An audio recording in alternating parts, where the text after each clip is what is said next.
इस एपिसोड की शुरुआत में हमें हांडू को दिखाया जाता है जो कि ह्यून के ऊपर हमला करने के लिए उसकी तरफ बढ़ रहा होता है, लेकिन ग्रेट एल्डर बीच में आकर उसके हमले को रोक लेते हैं। ये देखने के बाद हांडू उनसे कहता है कि ग्रेट एल्डर आखिर आप क्या कर रहे हो, और साथ ही में वो अपने मन में कहता है कि मैं मेरे हाथों में ताकत को महसूस नहीं कर पा रहा। फिर ग्रेट एल्डर हांडू से कहते हैं कि इस मामले को और मत बढ़ाओ, तुम ऐसे लड़के पर अभी जानलेवा हमला कर रहे हो जो कि अभी अभी अपने मौत से बचकर बाहर निकला है, इसीलिए मुझे आप दोनों के बीच में इंटरफेयर करना पड़ा। और हमें ग्रेट एल्डर को दिखाया जाता है जो कि अपने पावर का इस्तेमाल करते हुए जो ह्यून ने हमला तैयार किया होता है उसे तबाह कर देता है। ये देखने के बाद ह्यून अपने मन में कहता है कि क्या ग्रेट एल्डर को ये रियलाइज हो गया कि मैं सीक्रेट मैजिक का इस्तेमाल करते हुए उसका जो हमला है उसे रोकने वाला हूँ। सच में ग्रेट एल्डर तो अमेजिंग है। और हान पंग ह्यून से कहता है कि आखिर तुम्हारी हिम्मत कैसे हुई हान फैमिली के नोबल बैचलर की इंसल्ट करने की। इतना कहने के बाद हान पंग अपने पास एक खंजर निकालकर ह्यून के ऊपर हमला करने के लिए उसकी तरफ बढ़ने लगता है और चिल्लाते हुए उससे कहता है कि मैं तुम्हें मार डालूंगा। हान पंग को अपनी तरफ हमला करता देख ह्यून भी जल्दी से उसके ऊपर हमला करने के लिए तैयार हो जाता है और उसके गर्दन के पीछे स्टेप कर देता है, जिसकी वजह से हान पंग वहीं पर नीचे गिरकर बेहोश हो जाता है। ये देखने के बाद हांडू काफी हैरान हो जाता है और कहता है कि एसेंस नहीं करता, मैंने उसके हमले में किसी भी तरह की एनर्जी फ्लो को नहीं देखा, उसने सिर्फ अपने हाथों से एक ही हमला किया और एक ही हमले में उसे नॉकआउट कर दिया। और ग्रेट एल्डर अपने मन में कहते हैं ह्यून की जो एक्सप्लोजिव पावर है वो नॉर्मल इंटरनल एनर्जी से नहीं आती,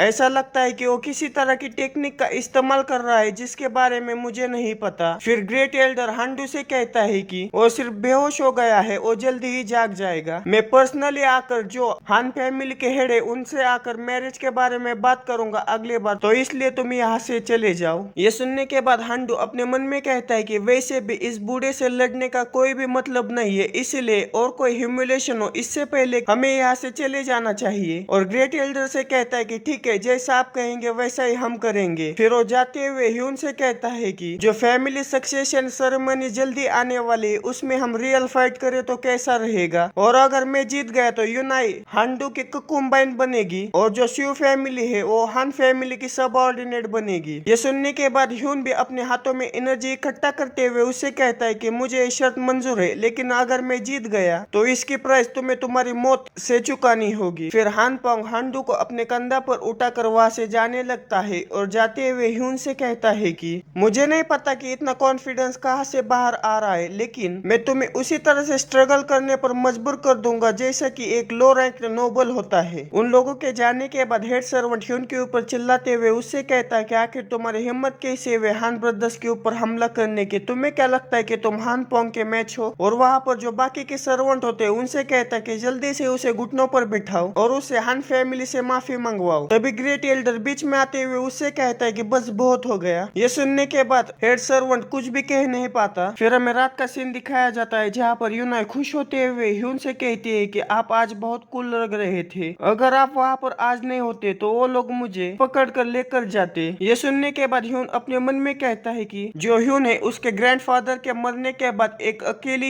ये लड़की उसकी फैमिली मेंबर है, तो फिर ठीक है, आज से जो यूना है उसे मैं सेफ रखूंगा। ह्यून को अपनी तरफ इस तरह से देखता देख यूना शर्माने लगती है और उससे कहती है कि आखिर तुम मेरी तरफ इस तरह से क्यों घूर रहे हो। ये सुनने के बाद ह्यून उसे कहता है कि ये सब तुम्हारे पैरों की वजह से तुम्हें अनकंफर्टेबल फील होता होगा, लेकिन तुम चिंता मत करो, मैं तुम्हारे पैरों को ठीक करने के लिए कोई ना कोई रास्ता जरूर ढूंढ लूंगा। यह सुनने के बाद यूना काफी खुश हो जाती है और ह्यून से कहती है कि क्या सच में तुम मेरे पैरों को ठीक कर दोगे। ये सुनने के बाद ह्यून से कहता है कि हाँ, मैं तुम्हारे पैरों को ठीक ही कर दूंगा और तुम्हें फिर से चलने में मदद भी करूंगा। इतना कहने के बाद ह्यून यूनाई को उसके कमरे में छोड़ने के लिए जाने लगता है और उससे कहता है कि काफी देर हो चुकी है, तुम्हें जाकर सो जाना चाहिए। फिर ह्यून यूनाई को उसके कमरे में छोड़कर आने के बाद वो अपने कमरे में आकर अपने मन में कहता है, उस दुनिया में तो मुझे अब तक मर जाना चाहिए था। उन 3 इमोर्टल एम्परर्स के लिए ये काफी आसान होगा, लेकिन अगर उन तीनों में से किसी को भी पता चला कि मैं अभी तक जिंदा हूँ तो वो मुझे ढूंढते हुए स्पेस में जो गैप है उससे यहाँ आएंगे। सबसे पहले मुझे इस बॉडी की जो मेमोरीज है उसे देखकर इस दुनिया के बारे में और भी जानना चाहिए। इतना कहने के बाद ह्यून उन मेमोरीज को देखने लगता है और ह्यून उन मेमोरीज को देखते हुए कहता है कि इस जगह को इटर्नल कॉन्टिनेंट कहा जाता है, यहाँ पर कोई भी मार्शल आर्ट प्रैक्टिस कर सकता है जो यूनिवर्सल एनर्जी है उसे एब्जॉर्ब एब्जॉर्ब करके। और जिस कॉन्टिनेंट में मैं रहता था वहां पर 9 हेवनली सेलेस्टियल रियल्म्स थे। उनमें से पहला heavenly gathering realm, second heavenly awakening realm, third celestial foundation realm, fourth heavenly celestial formation realm, fifth heavenly celestial mastery realm, sixth heavenly chaos realm, seventh ethereal advanced realm, eight